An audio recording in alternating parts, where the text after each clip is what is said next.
Hi welcome to my மனக்கருத்து.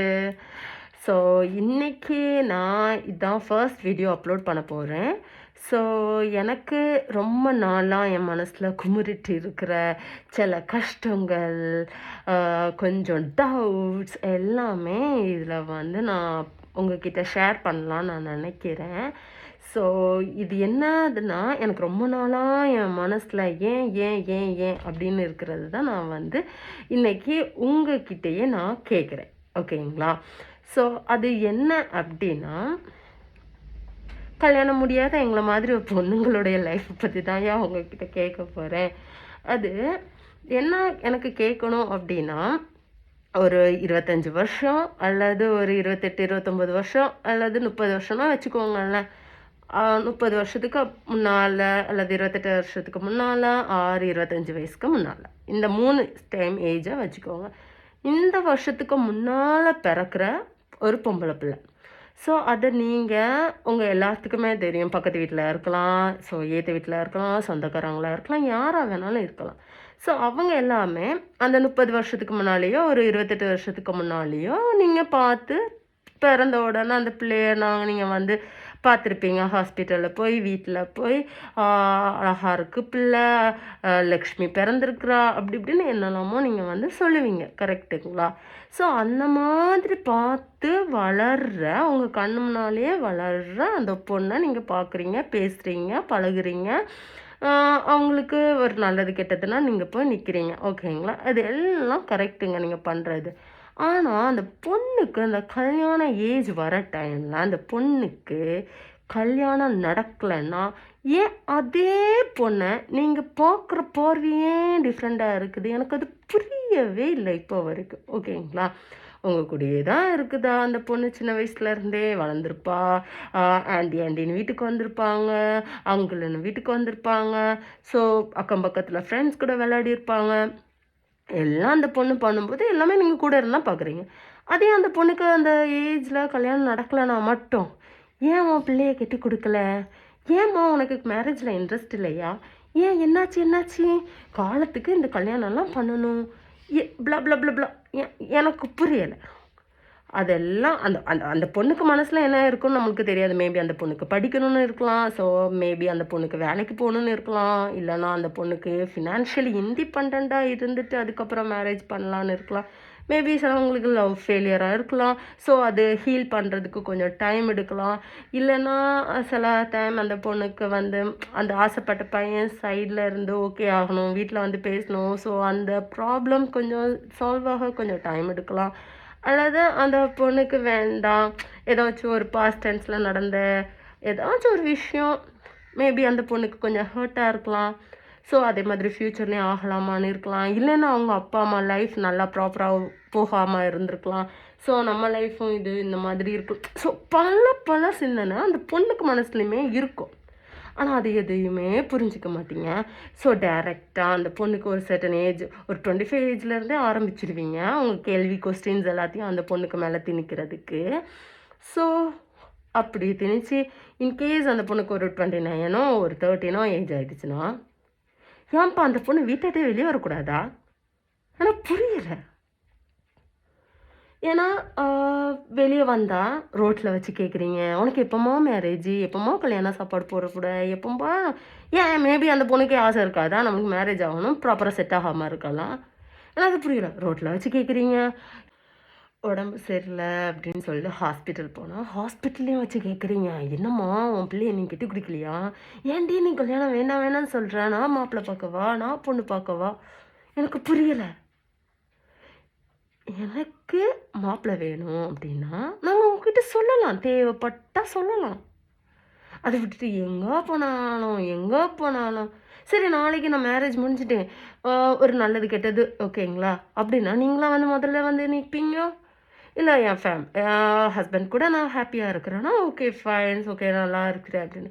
In case ஏதாச்சும் சொதப்பிடுச்சு அப்படின்னு வச்சுக்கோங்களேன், அப்புறம் என்ன பண்ணணும் எனக்கு புரியலை. நீங்கள் ஏம்மா நான் மாப்பிள்ளை பார்க்கட்டாமா, ஏம்மா நீ கல்யாண சாப்பாடு போடல, ப்ளா ப்ளா ப்ளா கொஸ்டின் கேட்குறீங்களே, நீங்கள் நிற்பீங்களா? இதே அதே பொண்ணு மேரேஜ் முடியலைன்னா இப்படி பேசுவீங்க. மேரேஜுக்கு முடிஞ்சதுக்கப்புறம் ஹஸ்பண்ட் கூட சண்டை வந்துடுச்சுன்னா, ஏன் மாப்பிள்ளை கூட சண்டை போட்டு வந்திருக்கலாம், மாப்பிள்ளைய வந்து பிடிக்கலன்னு வந்திருக்கலாம், மாப்பிள்ளை நல்ல பையன்தான், இவளை பற்றி நம்மளுக்கு தெரியாதா, இவ இப்படியெல்லாம் வாயட் பண்ணி பார்த்தியா, நீ அவங்க வீட்டில் போய் பார்த்தியா, அவங்க மாப்பிள்ளைக்குள்ளே என்ன சண்டை, இவ கத்துனால தான் அவங்களுக்குள்ளே சண்டை வந்துச்சுன்னு நீங்கள் பார்த்தீங்களா? எனக்கு புரியலை. இவ இங்கே இருக்கும்போது இப்படி தானே இருந்தா, நீ இங்கே இருக்கிற மாதிரியே பிறந்த வீட்டில் இருக்கிற மாதிரியே தான் அந்த பொண்ணு வந்து புகுந்த வீட்டில் இருக்குமா? எனக்கு அது புரியலை. எத்தனையோ வீட்டில் பொண்ணுங்க தங்க தட்டில் சாப்பிட்ருப்பாங்க, அவ்வளோ தூரத்துக்கு கஷ்டம் எதுவுமே தெரியாமல் அவ்வளோ தூரத்துக்கு வளர்த்துருப்பாங்க. ஆனால் கல்யாணம் பண்ணிட்டு போன வீட்டில் ஒரு வேளை சாப்பாடு கூட கிடைக்காம கஷ்டப்படுற எவ்வளோயோ பொண்ணுங்க இருக்கிறாங்க. இது நம்ம தலையெழுத்துன்னு அக்செப்ட் பண்ணிட்டு இருக்கிறவங்க இருக்கிறாங்க. ஓகேங்களா? ஸோ பிறந்த வீட்டில் இருக்கிற மாதிரியே தான் அந்த பொண்ணு புகுந்த வீட்டில் இருப்பான்னு கேட்டால் கண்டிப்பாக கிடையாது. ஏன்னா அவங்களுக்கு ஒரு மெச்சூரிட்டி வரும். நம்ம ஹஸ்பண்ட் நம்ம பிள்ளை இல்லைன்னு பார்க்குற எத்தனையோ மெச்சூரிட்டியான கேர்ள்ஸை நம்ம வந்து பார்க்கலாம். எப்படி வளர்ந்தா இன்றைக்கி எவ்வளோ தூரத்துக்கு இருக்கிறா அப்படி சொல்கிறதும் இருக்குது. ஓகேங்களா? ஃபார் எக்ஸாம்பிள் நம்ம எல்லாத்துக்கும் தெரியும் ரிதன்யா வந்து ஒரு 27 or 28 அந்த ஏஜில் தான் அவங்களுக்கு மேரேஜும் முடிஞ்சிருக்கு. ஒரு நல்ல ஏஜில் தான் மேரேஜும் முடிஞ்சிருக்கு. ஓகேங்களா? ஆனால் கண்டிப்பாக நீங்களும் போய் அவங்க அம்மா அப்பாட்ட போய், ஏன் பிள்ளைக்கு 27 வயசு ஆகிடுச்சுலா, ஐயோ பிள்ளைக்கு 28 வயசு ஆகிடுச்சுலா, நீங்கள் கல்யாணம் கட்டி கொடுக்கலையா, அப்படி இப்படின்னு நீங்கள் வந்து கண்டிப்பாக யாராவது ஒருத்தராச்சும் அவங்க வீட்டில் போய் கேட்பீங்க. அப்போ அவங்களுக்கு என்ன தோணும், ஐயோ போகிற இடத்துலலாம் இப்படி கேட்குறாங்களே, நம்ம பிள்ளைக்கு ஒரு நல்ல வரம் வரலையே அப்படின்னு இருப்பாங்க. அதே மாதிரி ஒருத்தன் வந்தது சரி கொஞ்சம் நல்லா தானே இருக்குது, எந்த டார்ச்சரும் இருக்காது, பிள்ளையும் நல்லா இருப்பா அப்படின்னு நம்பி கட்டி கொடுத்துருக்காங்க. ஆனால் அந்த பையன் என்ன பண்ணிட்டான், முடிஞ்சா அந்த பொண்ணு இன்னைக்கு இந்த உலகத்தில் இல்லையே, கல்யாண சாப்பாடு போட்டாலே உனக்கா கவலை, கெட்டி கொடுத்தா அவங்களுக்கு தான் கவலை. ஸோ அதை விட்டுட்டு சும்மா நோய் நோய் நோய் நோய் இப்போ தெருவில் போக வேணாமாப்பா பொண்ணை பெற்ற பேரண்ட்ஸு. சும்மா நீங்கள் யாரோ சரிங்களா, நீங்கள் ஏற்ற விட்டா இருக்கலாம், யாரை வேணாலும் இருக்கலாம், ஒரு தேர்ட் பர்சன் எப்படின்னாலும் அந்த பொண்ணுக்கு நீங்கள் கம்பேர் பண்ணும்போது ஓகேங்களா, சொந்தக்காரங்களாக இருந்தாலுமே நான் அப்படி தான் சொல்கிறேன். ஏன்னா வந்து உண்மையாகவே அப்பா அம்மா தான் அந்த பொண்ணுக்கு என்னதுன்னா இம்பார்ட்டன்ஸ் சரிங்களா. ஸோ அப்படி இருக்கும்போது எல்லா செலவும் பார்த்தா அவங்க பேரண்ட்ஸ்க்கு கவலை இருக்காத, நம்ம பொண்ணுக்கு இவ்வளோ ஏஜ் ஆகுது நம்ம பார்த்து கொடுக்கணும், அவங்க வீட்டில் உள்ள ப்ராப்ளம் உனக்கு தெரியுமா? சும்மா நாய் நாய் நாய் நாய் நாய் நாய் நாய் நாய் எனக்கு புரியலை காதில் எப்படி தெரியுமா. ஏன்னா எனக்கும் அந்த ஏஜ் தான் அது, நான் வந்து கரண்டாக இந்த சுச்சுவேஷனில் ஃபேஸ் பண்ணிட்டு இருக்கிறேன். ஸோ அந்த ஆதங்கத்தை தான் நான் இப்போ உங்ககிட்ட ஷேர் பண்ணிட்டு இருக்கேன். எங்கே பார்த்தாலும் காதில்